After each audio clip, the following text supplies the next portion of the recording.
Hey everyone, welcome back to the show. Today we're going to be taking a look at Ollie's Franken Leica that he just got back from Dirty Dag.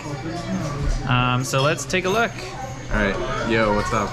So this is the Franken Leica after all the work's been done. We'll just walk you through. Yeah, tell us the story from the very beginning. Okay, so this started off as an M3 that had a broken finder, so either it was hit or it had like separation, so it's blacked out. And it had a M6J 0.85 finder in it. And so you bought it like that? I bought it like that. Oh, so you didn't actually mod the finder? No. Okay. So it came with the 0.85 finder. So it wasn't like, it was wanting to be modified. That's the thing. If it was an original M3, that would have been okay. So the cool thing about the finder is it's uncluttered, so it has 35, 50, 90 frame lines, and it's as close to an M3 magnification-wise. So that's where it started. And then, what did you mod next? So I had an M6. I have an M6. Here's the M6.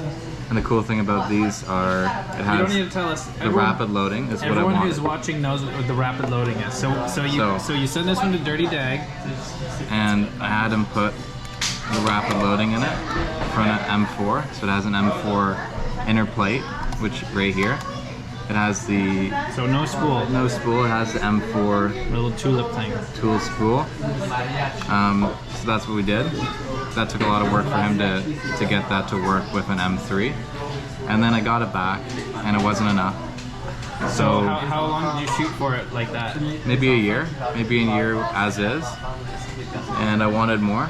I've always been after a Black Paint camera just because they get nice and worn after lots of years of use. So hopefully this will turn that way. So what I started to do was collect original Black Paint parts for this camera. I started off with the base plate. It's off a Black Paint M4. And where'd you get that from? Off eBay. Off eBay? What country? In the US, so San Francisco. There's a Leica collector there. I bought it off. Then I got an M1 top plate. So this is an original Black Paint top plate. I bought it off a guy who bought it in Wetzlar off a Leica employee. Oh, an M1. M1. Oh, so they had to cut out. They had to take the little window out. Oh, okay. So and wait, is there a serial number on that? No. Let's see.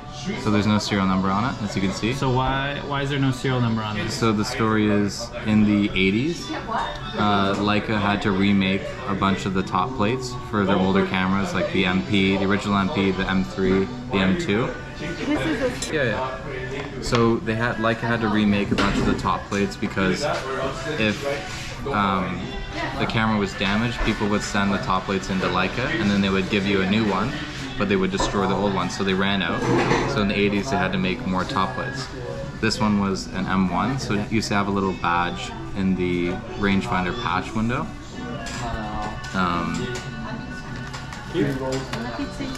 So yeah, these are really hard to find, untouched and in Black Paint, obviously. So this one kind of snuck out of the factory without being snuck out of the factory. Then what I did is I found a Black Paint M4 Advance. This is original. And an M3 Black Paint cold shoe. These are really hard to find. Next is an MP Classic film door.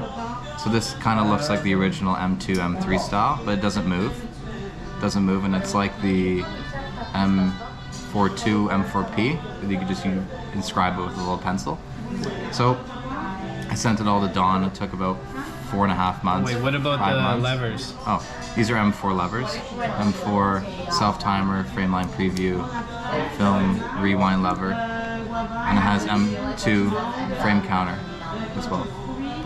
So this took 4.5 months to be done. He had to cut the windows. These are MP 0.85 multi-coated windows. He had to cut them to fit the top plate. And this is an M6 eyepiece. So it took a lot of work to get this all together, but yeah. So you have almost every single type of camera part except for maybe an M5 and an M7. So yeah. So and what would you say what type of camera, if you had to like declare it? I don't know. I think it's a mix. I would say it's the best you can get to like an MA. You get like the modern features with no light meter, and then it has like the M2 styling. So it's probably like an So would you call it an M2 or an M3? M2. You call it M2? M2. What about if we look at the serial number on the inside? Good question. M3. The chassis inside, underneath the base plate, is the original M3 serial number. So it started life as an M3, and now it has almost no original parts left. Oh yeah. So I'd call it an M3. Oh yeah, you forgot to tell us about the lens you got on. Oh, okay. So the lens is a unique one. It's the 35 spherical, but it's in screw mount, so it has a little screw mount adapter.